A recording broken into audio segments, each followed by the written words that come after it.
اعوذ باللہ من الشیطان الرجیم، بسم اللہ الرحمن الرحیم۔ سالم نے عبداللہ بن عمر رضی اللہ تعالیٰ عنہ سے بیان کیا، انہوں نے کہا کہ میں نے رسول اللہ صلی اللہ علیہ وآلہ وسلم کو دیکھا، جب سفر میں چلنے کی جلدی ہوتی تو آپ صلی اللہ علیہ وآلہ وسلم مغرب کی نماز دیر سے پڑھتے، یہاں تک کہ مغرب اور عشاء ایک ساتھ ملا کر پڑھتے۔ سالم نے کہا کہ عبداللہ بن عمر رضی اللہ تعالیٰ عنہما کو بھی جب سفر میں جلدی ہوتی تو اسی طرح کرتے۔ صحیح بخاری حدیث نمبر 1091۔ سالم نے بیان کیا کہ ابن عمر رضی اللہ تعالیٰ عنہما نے مغرب کی نماز اس دن دیر میں پڑھی تھی جب انہیں ان کی بیوی صفیہ بنت ابی عبید کی سخت بیماری کی اطلاع ملی تھی۔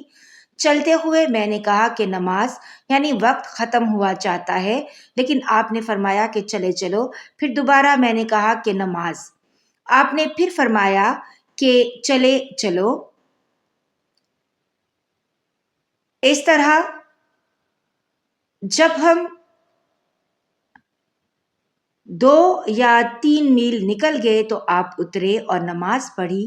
پھر فرمایا کہ میں نے خود دیکھا ہے کہ جب نبی کریم صلی اللہ علیہ وآلہ وسلم سفر میں تیزی کے ساتھ چلنا چاہتے تو اسی طرح کرتے تھے۔ عبداللہ بن عمر رضی اللہ تعالیٰ عنہما نے یہ بھی فرمایا کہ میں نے خود دیکھا کہ جب نبی کریم صلی اللہ علیہ وآلہ وسلم منزل مقصود تک جلدی پہنچنا چاہتے تو پہلے مغرب کی تکبیر کہلواتے اور آپ اس کی 3 رکعت پڑھا کر سلام پھیرتے، پھر تھوڑی دیر ٹھہر کر عشاء پڑھاتے اور اس کی 2 ہی رکعت پر سلام پھیرتے۔ عشاء کے فرض کے بعد آپ سنتیں وغیرہ نہیں پڑھتے تھے، آدھی رات کے بعد کھڑے ہو کر نماز پڑھتے۔ صحیح بخاری حدیث نمبر 1092۔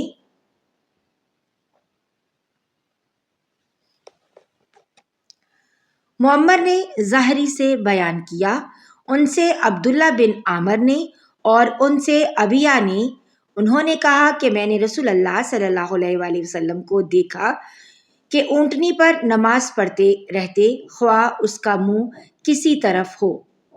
صحیح بخاری حدیث نمبر 1093۔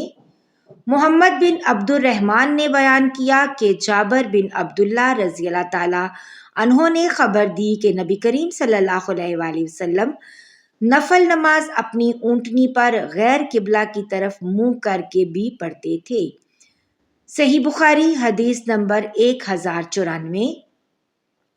نافع نے بیان کیا، انہوں نے کہا کہ حضرت ابن عمر رضی اللہ تعالیٰ عنہما نفل نماز سواری پر پڑھتے تھے، اسی طرح وتر بھی، اور فرماتے کہ نبی کریم صلی اللہ علیہ وآلہ وسلم بھی ایسا کرتے تھے۔ صحیح بخاری حدیث نمبر 1095۔